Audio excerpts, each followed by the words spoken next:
2027 का सर चुनाव नज़दीक है, क्या तैयारी चल रही है? 2027 विधानसभा के चुनाव के दृष्टिगत ही आज जखनिया विधानसभा की संगठन की समीक्षा बैठक थी। आज जखनिया संगठन की समीक्षा बैठक के उपरांत जो हमने देखा वह सक्रियता इस बात को दर्शा रही है कि आने वाले 2027 विधानसभा के चुनाव में पार्टी ही यहां पर चुनाव जीतेगी और हमारे प्रत्याशी यहां पर फिर से एक बार विधायक बनेंगे। 2027 विधानसभा चुनाव को ही लेकर के पूरे उत्तर प्रदेश की लगभग 83 विधानसभा सीटों पर सुहेल देव भारतीय समाज पार्टी कार्य कर रही है। यह 83 सीटें वही सीटें हैं जो 2 बार से इधर उधर शिफ्ट हो रही हैं।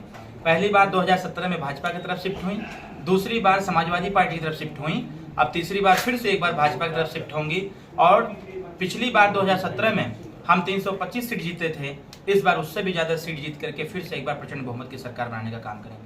गाजीपुर जौरा विधानसभा काफ़ी हार्ड सीट है, काफ़ी बड़े दिग्गज वहाँ प्रत्याशी हैं, उसको किस नजरिए देखते हैं? जौरा बात कहाँ हार्ड सीट है, वहाँ एक दिग्गज प्रत्याशी है जिसका नाम है माननीय ओम प्रकाश राजभर। माननीय ओम प्रकाश, जंगल में एक शेर रहता है ना, तो बाकी लोग हवा बना रहे हैं अपना अपना, तो वो हवा बनावे, सबकी हवा तो माननीय नेताजी निकाल ही देते हैं। विपक्ष का सर दावा है कि लगातार महंगाई, देश में भ्रष्टाचार, बेरोजगारी, अपराध का बोलबाला है, इसको किस नजरिए देखते हैं? यह विपक्ष जो आवाज बुलंद कर रहा है ना, वो अपने कर्मों को उजागर करने का काम कर रहा है। जिस काम में विपक्ष एकदम लिप्त रहा है, अब उसी चीज को दिखाने का भी काम कर रहा है कि यही हम लोग करते थे।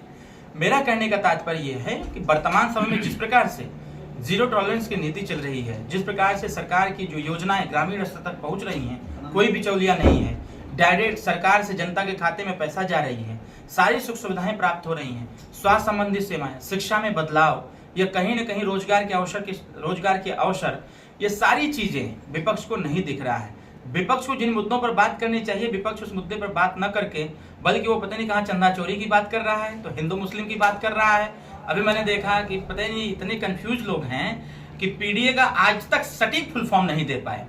कभी पंडित जी को गरिया देते हैं, अब मैं उस शब्द का प्रयोग नहीं करना चाहता हूं जो पंडित जी लोगों के लिए किया जाता है, तो कभी पिछड़ों के लिए कह देते हैं, तो कभी अल्पसंख्यक के लिए कह देते हैं। मतलब वो 3 इडियट एक पिक्चर आई थी, उसका एक गाना था कि कंफ्यूजन ही कंफ्यूजन है, सॉल्यूशन का पता नहीं। इनके कंफ्यूजन का ही परिणाम आएगा कि 2027 में फिर से एक बार एनडीए सरकार प्रचंड बहुमत से सरकार बना करके सामने आएगी। सर, एनडीए में कितने % आपकी सहभागिता रहेगी? मैं 83 सीटों पर काम कर रहा हूं। हम उत्तर प्रदेश के पूर्वांचल में पूरे दमखम के साथ खड़े हैं। अब तक का जो संघर्ष हमारा रहा है, पश्चिमांचल, मध्यांचल, बुंदेलखंड में जितनी हमारी कुवत होगी उतना हम सहयोग करेंगे। इसके साथ साथ जो हमारी सहभागिता होगी आने वाले समयों में आप सब लोगों को दिखेंगी कि हमारे कार्यों के आधार पर हमारी सहभागिता होगी, न कि बात के आधार पर। सर, जैसे समाजवादी पार्टी के साथ सहभागिता आपकी हुई थी, उसमें ज्यादातर कैंडिडेट समाजवादी पार्टी के सिंबल से चुनाव लड़े थे, क्या उस तरह से दोहराएंगे कि पुनः अपने समाजवादी पार्टी कांग्रेस पार्टी के लिए क्या कहती है, बहुत चालू पार्टी है तो वो दूसरों को नहीं कहती है, वो खुद के लिए कहती है कि मैं बहुत चालू हूँ, मेरे से बच के रहो। शायद इसीलिए उनसे कोई गठबंधन करने के लिए तैयार नहीं रहता है। हमारा जो एनडीए अलायंस है, एनडीए अलायंस में समाजवादी अलायंस में बहुत अंतर है, जमीन आसमान का अंतर है। समाजवादी अलायंस भस्मासुर वाली भूमिका थी, और यहाँ का जो अलायंस है वो प्रभु श्री राम जी को लेकर के जो निकले थे, जाकर के रावण का वध हुआ, तो वो वाली स्थिति है। हम लोग उत्तर प्रदेश में अपने माननीय गृह मंत्री अमित शाह जी, माननीय प्रधानमंत्री नरेंद्र मोदी जी और उत्तर प्रदेश के यशस्वी मुख्यमंत्री योगी जी के नेतृत्व में काम कर रहे हैं।